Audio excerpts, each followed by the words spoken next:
Welcome to Sunday Sessions.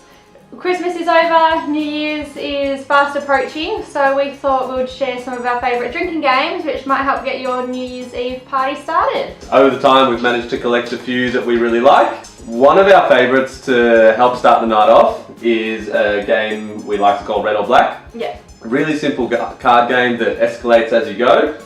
So the premise of it is I say to Beth, red or black, and she guesses. I'll choose red. Red? She got it right. My card's red. So therefore she gets to allocate one drink. One drink because it's the first round of playing. And I allocate Jacob. Then it's my turn. I say red or black. I'm going to choose black.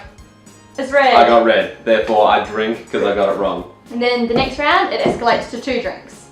But now we go higher or lower. So Beth has to guess higher or lower than a king. So I'm going to choose lower.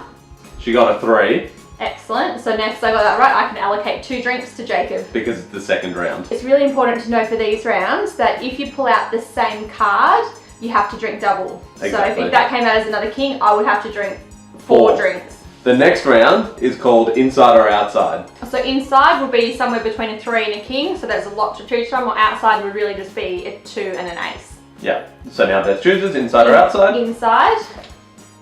She got outside. Oh, what? So in this case, Beth would have to drink 3 drinks because it's the third round. The next round is you have to choose the suit. I've got a spade, a club, a heart, so I'm going to say diamonds. I would also do the same. You got a diamond! Oh, That's really good. 4 drinks to you. 4 drinks to me. You can play this as many times or as little as you want, depending Yeah. on how inebriated you wish to get. So one game that I think almost everyone knows is beer pong. I'm sure this looks all too familiar. This is what beer pong looks like now. Usually, if you're on a dining table, you would stand at the longer 2 ends. Yeah, you wouldn't actually play this no. close. This is a bit ridiculous. You don't have to fill them completely. You can just go halfway with beer or punch or whatever you want to plan on drinking. So, rule number 1, when you throw your ping pong ball to try and get it into the other person's cup, your arm cannot pass the edge of the table. So you have to throw from back there, because obviously tall people could just reach and basically plonk it in. 2 shots each, you keep alternating until someone gets it in a cup. And once you get it in that cup, that person has to drink that cup before the next round starts, or the next round starts, or the next round starts. Now, there is a rule where you can bounce it in, so Beth can attempt to bounce it in if she likes, but I can swat it away. The kicker is that if Beth was to get it in with the bounce shot, I would have to drink 2 of my drinks. So a bit further on in the game, your triangles might look a little bit obscure. Now, your opponent, Beth in this case, she gets 1 opportunity per game to rearrange my cups. So she chooses a shape of her choosing. Yeah. I might do the same and I'll say triangle. So that way all your cups are condensed, only once per game. Occasionally, it doesn't happen very often, but someone will take a shot and the ball will Do a rim jump. Sometimes the ball will just sit there spinning, so while that ball's spinning around, you can go blow into the cup, and sometimes that ball will escape, and therefore that shot is null. That's beer pong. Most of you'll know it, little rules differ here and there, but that's pretty much it. Really solid game again. Alright, another staple drinking game. Yeah. Another one that differs with rules everywhere. Our Kings basically consists of the best rules that we've managed to find from multiple people's different versions of Kings, which I think is pretty cool. Traditionally, what happens is you have a cup in the middle of a bunch of spread out cards. Now, that cup is called the King Cup. We were playing once with 4 people. 1 was drinking beer, 1 was drinking Coke and Jim Beam, 1 was drinking vodka and lemonade, the other was drinking champagne. And we just thought there is no way any of us would drink that King Cup. So what we instead did, we lined up 4 shot glasses and they got bigger and bigger and bigger. So the end shot glass was pretty much a double shot and the smaller one was like a 15ml, then it sort of got incrementally bigger. And so that's now what happens. So when you pick up a King card, you have to do one of the 4 shots. Most people choose the smallest first. Most people chicken out of Kings because you risk drinking beer and bourbon and wine. Yeah, which is super gross. Yeah. The best part of Kings is all the rules for all the other cards. Alright, so first, ace. When you get an ace, that's a toilet card. So no one, once the game starts, you can't leave the table unless to get a drink. So you can't, if you need to go to the toilet, you can't unless you have a toilet card that you can cash in on. 2 to 6 are allocate cards. So if you get a 4, you get to allocate 4 drinks. If you get a 6, 6 drinks, 2 drinks. Pretty self-explanatory. There's a variation to that rule. You can play red is girls, black is guys. Yeah. In which case, if you draw a black 6, all the guys drink 6 drinks. So 7 is question master. Question master means if I'm question master and I ask Beth a question, if she answers me, she has to drink. Hey Beth, is it your turn? And she'll be like, yeah. And that's answering a question, she has to drink. So you sort of get sneaky about it. Yeah. But kind of what happens is people just stop talking to you when you're question master because you're constantly trying to get them to drink. So it's a bit rough. Yeah. 8 is box head. So usually you just use an empty slab box. Yeah. This one's actually really depressing. Yeah. You cut some eyes out of it and you have to wear the box on your head. Yeah, so all you can see is through these 2 little holes and you basically just sit there. No one talks to you, you can't talk to anyone. It's actually a really sad moment. So box head's really depressing.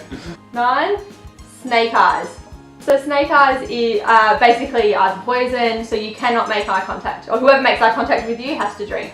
So as the snake eye person, you usually just sit there staring at people until they look at you. And as soon as they look at you, they go, oh. Yeah, and they have to drink.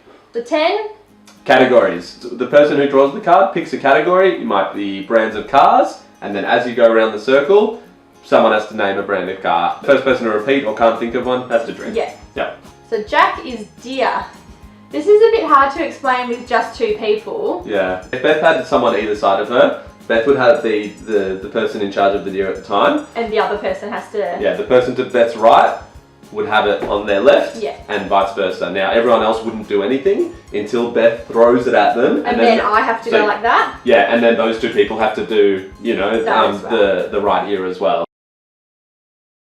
So queen is rule. So you get to make a rule for the game that people have to abide by. So some of the good popular ones that we come across are no pointing, no swearing, no using people's names, no drinking with your dominant hand, things like that. And basically every time that rule is broken, you have to take a penalty drink. And then the infamous king card. You do 4 shots and you just then, if you get a king, you have to take a shot. And that's Kings in a nutshell. So another really easy game with cards is mushroom, or palm tree as some people call it. Yeah, simple. The only problem is probably you don't drink that much, but it's kind of fun. So each player has a bunch of cards, and what you do is you basically just start stacking the cards. 2 corners of your card always have to be exposed, exactly. So I can't just do that because it's too easy. So I always have to have 2 corners exposed, and that's what makes the game keep going.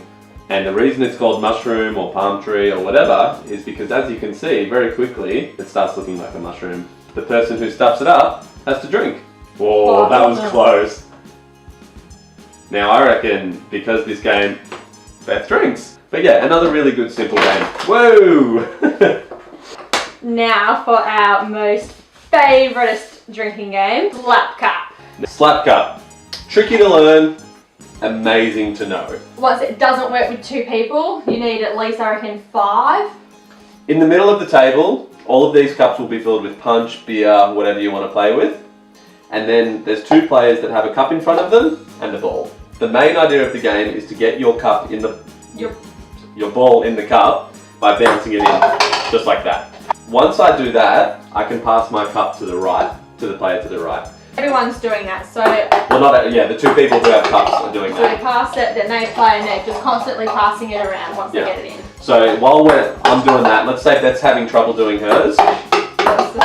Having trouble.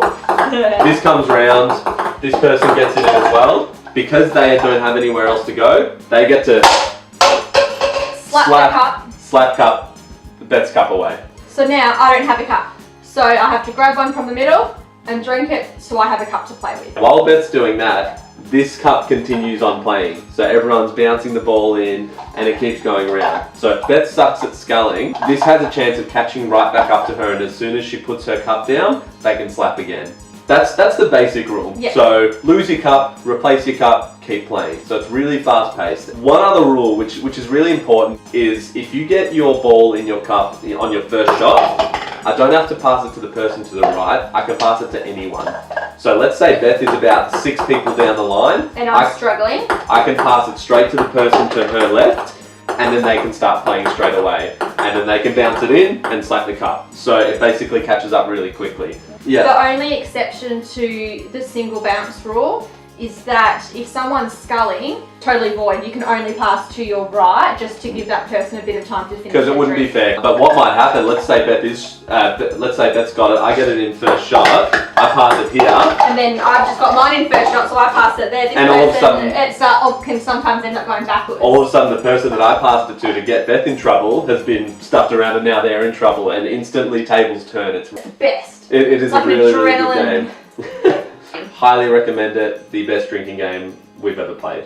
Like by far. Hands down. Hands down. So in summary, if you want to have a really, really big night, you start off with red or black. Well, I think a good one is beer pong. Like if there's a few guys that want to have a few drinks, they can just go play. Definitely play slap cup. Slap cup, that gets you going crazy. You would then play some kings, which kings gets you more drunk than slap cup, but slap cup is more entertaining.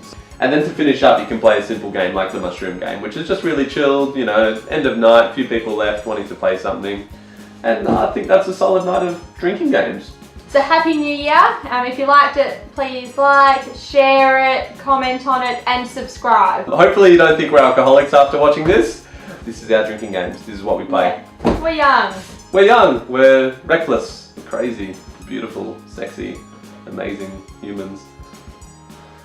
Sorry. Thanks for watching, guys. We will see you next week. Oh, actually, no. We will not see you next week. We're off to Bali for a couple of weeks. Cool. Cool, bye. Bye.